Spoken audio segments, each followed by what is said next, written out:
Damai sejahtera Allah yang melampaui segala akal, kiranya mengawal hati saudara-saudara sekalian di dalam Kristus Yesus Tuhan kita. Amin. Selamat hari Minggu saudaraku, bagaimana kabar? Pasti semuanya sehat bukan? Dan semuanya dalam keadaan sukacita. Dan hari ini di Minggu Info Covid ini, Tuhan akan menyapa kita dengan firman-Nya yang tertulis di kitab Keluaran pasal 33 ayat 15 hingga ayat 23. Saya bacakan untuk kita, mari kita simak dengan baik. Berkatalah Musa kepadanya, "Jika engkau sendiri tidak membimbing kami, janganlah suruh kami berangkat dari sini. Dari manakah gerangan akan diketahui bahwa aku telah mendapat kasih karunia di hadapanmu, yakni aku dengan umatmu ini? Bukankah karena engkau berjalan bersama-sama dengan kami, sehingga aku dengan umatmu ini dibedakan dari segala bangsa yang ada di muka bumi ini?" Berfirmanlah Tuhan kepada Musa, "Juga hal yang telah kau katakan ini akan kulakukan, karena engkau telah mendapat kasih karunia di hadapanku, dan aku mengenal engkau." Tetapi jawabnya, "Perlihatkanlah kiranya kemuliaanmu kepadaku." Tetapi firman-Nya, "Aku akan melewatkan segenap kegemilanganku dari depanmu dan menyerukan nama Tuhan di depanmu. Aku akan memberi kasih karunia kepada siapa yang kuberi kasih karunia dan mengasihani siapa yang kukasihani." Lagi firman-Nya, "Engkau tidak tahan memandang wajahku, sebab tidak ada orang yang memandang aku dapat hidup." Berfirmanlah Tuhan, "Ada suatu tempat dekatku, di mana engkau dapat berdiri di atas gunung batu. Apabila kemuliaanku lewat, maka aku akan menempatkan engkau dalam lekuk gunung itu, dan aku akan menudungi engkau dengan tanganku sampai aku berjalan lewat. Kemudian aku akan menarik tanganku, dan engkau akan melihat belakangku, tetapi wajahku tidak akan kelihatan." Demikian firman Tuhan.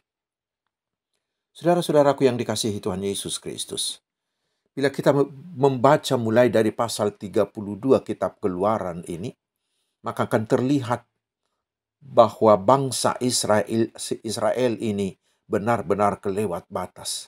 Bahkan mereka sudah seperti manusia tidak tahu diuntung. Mengapa?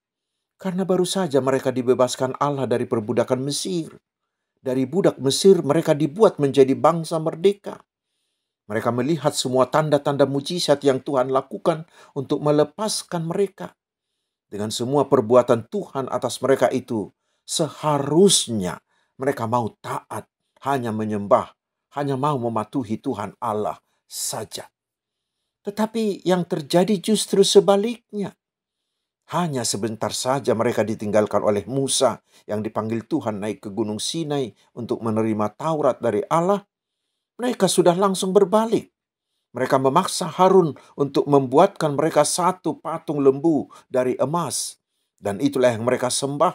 Bahkan mereka mengatakan di pasal 32 ayat 4.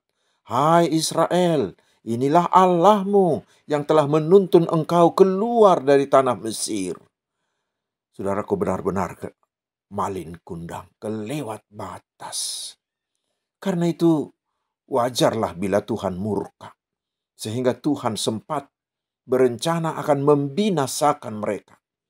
Untunglah Musa, seorang pemimpin yang bijaksana dan berhati lapang. Dia berdoa syafaat, memohon dengan sangat agar Tuhan mengurungkan hukuman itu. Dan bahkan Musa mau berkorban.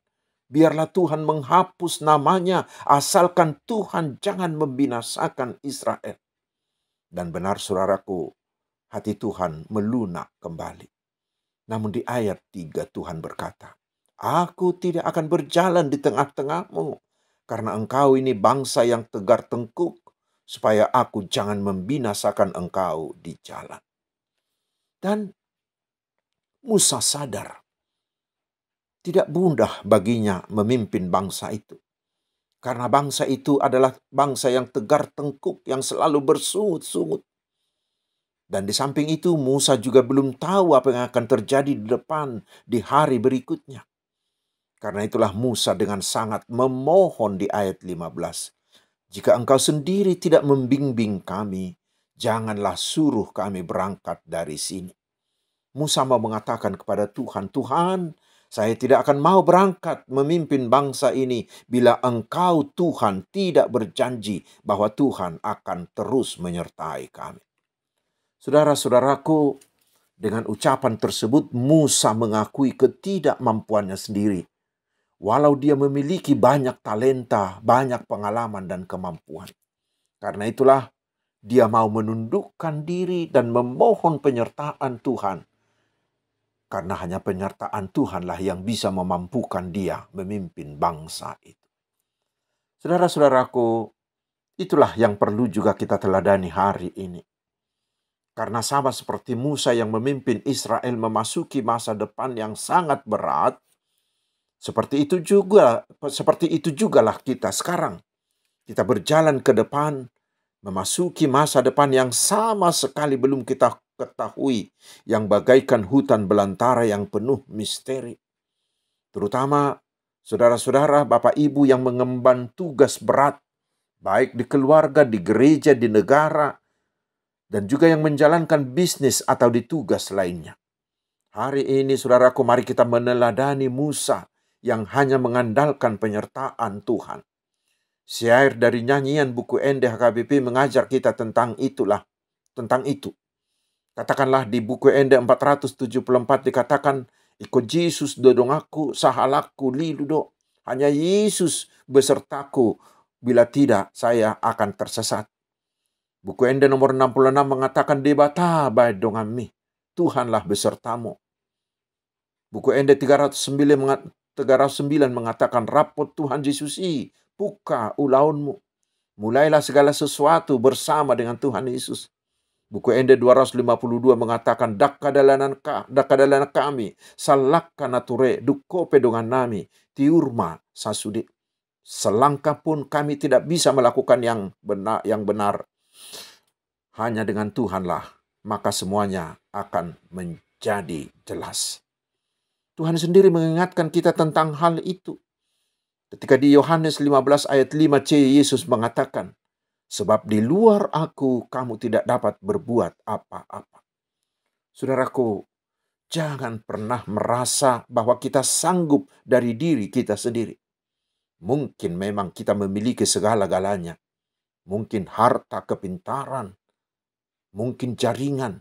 Kita punya banyak teman atau teknologi dan ilmu pengetahuan dan kemampuan-kemampuan lain. Tetapi terutama di era teknologi super canggih ini, mungkin dengan kecerdasan buatan, dengan robotisasi dan lain-lain, manusia merasa bahwa dia mampu melakukan semuanya dengan mengandalkan semua kemampuan-kemampuannya itu. Manusia bisa lebih mempercayai dan mengandalkan semuanya itu ketimbang mengimani dan mengandalkan Tuhan. Tetapi saudaraku, ingatlah, sejak dahulu kala, dari zaman Israel ini, manusia selalu berusaha mengandalkan kemampuannya atau mengandalkan kuasa lain. Tetapi lihat, semuanya itu gagal total. Kita masih ingat peristiwa Babel, bukan? Dan sejarah sudah membuktikan, kehebatan manusia sehebat apapun bisa dihancurkan Allah hanya dalam sekejap mata. Mungkin datangnya virus COVID-19 yang tidak kasat mata itu, yang bisa membuat dunia kelabakan, bahkan hampir berhenti, itu bisa menjadi pelajaran berarti bagi kita tentang hal ini. Karena itulah hari ini kita diajak agar kita mencamkan bahwa semua kehebatan tersebut tidaklah berguna bila tidak kita lakukan di dalam dan bersama Tuhan Yesus. Karena itu, bila kita menerima jabatan, bila kita mau melakukan segala sesuatu, mintalah penyertaan Tuhan. Katakanlah kepada Tuhan, Tuhan, saya tidak mau menerima jabatan ini. Saya tidak mau memulai bisnis ini. Saya tidak mau memulai perkuliahan ini bila wajah Tuhan tidak beserta saya. Bagaimanapun kehebatan kita, ingatlah saudaraku, penyertaan Tuhan tetap mutlak kita butuhkan. Itu bisa kita ibaratkan bagaikan batang pohon bagi ranting. Ranting itu harus terus lengket ke pohon karena dia tidak bisa berbuat apa-apa tanpa pohon itu. Dan itulah seruan nama minggu kita minggu ini, Info Kafit. Agar kita meneladani Musa yang terus-menerus berseru-seru memohon penyertaan Tuhan. Karena Tuhan pasti mengabulkannya. Tuhan pasti mau beserta kita. Mazmur 91 ayat 15b. Saudara-saudaraku, sahabat-sahabat Tuhan Yesus, mengapa Musa harus mengandalkan kuasa Tuhan? Manfaat apa rupanya yang akan kita peroleh bila kita hanya mengandalkan penyertaan Tuhan? Mari kita dengarkan apa yang dikatakan Musa di ayat 16b. Kehadiran Tuhan di tengah-tengah kami akan membedakan kami. Akan membedakan kami dari bangsa-bangsa lain di bumi. Artinya, Musa mengakui bahwa hanya bila kita benar-benar mengandalkan penyertaan Tuhan dalam seluruh perjalanan hidup kita, maka akan nampak jelas perbedaan kita dengan orang lain. Akan nyata beda kita dengan orang lain. Mengapa? Karena bila kita mengandalkan Tuhan dalam seluruh hidup kita, pasti kita akan memiliki karakter unggul. Kita akan lebih hebat seperti Daniel, Yusuf, Esther, Salomo, dan lain-lain. Kita akan memiliki karakter suci karena kita akan menjaga hidup kita tetap sesuai dengan keinginan Tuhan. Dan karakter suci ini membuat kita akan lebih disenangi oleh orang lain. Dan pasti orang-orang seperti itulah yang dicari oleh orang lain, oleh hampir semua perusahaan di seluruh dunia ini. Dengan perbedaan seperti itu, saudaraku, pasti bukan kita yang mencari pekerjaan, tetapi pekerjaanlah yang akan mencari kita. Ingat, Yeremia 17 ayat 7 mengatakan, diberkatilah orang yang mengandalkan Tuhan, yang menaruh harapannya pada Tuhan. Yang berikut, saudaraku, bagaimanakah dan dari manakah kita tahu dengan jelas bahwa Tuhan menyertai kita? Mari kita serukan seperti yang diserukan Musa di ayat 13b. Beritahukanlah kiranya jalanmu kepadaku, sehingga aku mengenal engkau, supaya aku tetap mendapat kasih karunia di hadapanmu. Artinya, agar kita mendapat penyertaan Tuhan, kita harus mau dibimbing oleh firman Tuhan. Karena itu kita harus semakin rajin membaca, merenungkan firman Tuhan. Dan setelah kita membaca dan merenungkan firman itu, saudaraku, biarkanlah firman itu menguasai dirimu. Pusatkan hatimu pada suara Tuhan, sehingga kita semakin sensitif, semakin peka terhadap suara Tuhan. Dan bersahabatlah dengan Tuhan setiap hari. Dan berikanlah dirimu seperti anak yang mau diajar oleh Tuhan, yang mau dibimbing oleh Tuhan. Karena itu, kita harus semakin rajin membaca dan merenungkan firman Tuhan. Saudaraku, dengan demikianlah, maka kita akan merasakan, akan selalu ada perubahan dalam diri kita. Kita akan mendapat tuntunan yang benar tentang apa, yang mana, yang harus kita lakukan, dan bagaimana melakukannya. Dan cara hidup kita juga akan semakin baik. Itulah juga yang memberi kita ketenangan, memberi kita rasa percaya diri, optimisme, sukacita, dan semangat untuk menjalani kehidupan ini. Itulah yang membuat kita sukses, seperti Musa yang sukses menapaki masa depan. Yang terakhir, saudaraku, sesuai dengan tema minggu ini yang terkait dengan epistel tadi. Israel mendapat kasih karunia karena syafaat Musa. Demikian juga Musa. Dia mendapatkan kasih karunia dari Tuhan untuk memimpin Israel. Dia mendapat kasih karunia karena dia bisa berhadapan muka langsung dengan Tuhan dan dia tidak mati. Kasih karunia Tuhan sungguh sangat besar bagi Musa dan bagi Israel. Allah kita itu adalah Allah yang penuh kasih karunia. Dan kasih karunia terbesar dan yang paling sempurna dari Allah kita peroleh dalam Yesus Kristus. Oleh kasih-Nya, Yesus rela mengorbankan nyawanya di kayu salib Golgota untuk menyediakan keselamatan bagi semua orang berdosa.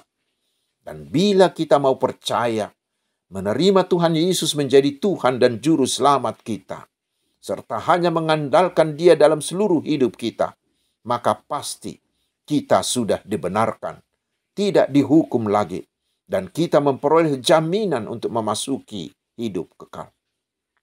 Dan Tuhan Yesus memberikan semuanya itu sebagai kasih karunia, sebagai hadiah gratis, sola gratia, bukan berdasarkan perbuatan atau amal-amal baik kita. Itulah kasih karunia Allah yang tak ternilai. Karena itu saudaraku, kita diingatkan, jangan andalkan perbuatan baikmu di hadapan Tuhan. Itu tidak akan pernah membuatmu menjadi selamat. Tidak akan. Yang menyelamatkan dan membenarkan kita hanyalah bila kita menerima kasih karunia Allah, yaitu dengan percaya dan mengandalkan Tuhan Yesus saja. Amin. Tuhan memberkati engkau dan melindungi engkau. Tuhan menyinari engkau dengan wajah-Nya dan memberi engkau kasih karunia. Tuhan menghadapkan wajah-Nya kepadamu dan memberi engkau damai sejahtera. Amin. Selamat hari Minggu, saudaraku. Tetaplah semangat, tetaplah bersuka cita, dan tetaplah mengucap syukur. Tuhan Yesus memberkati kita.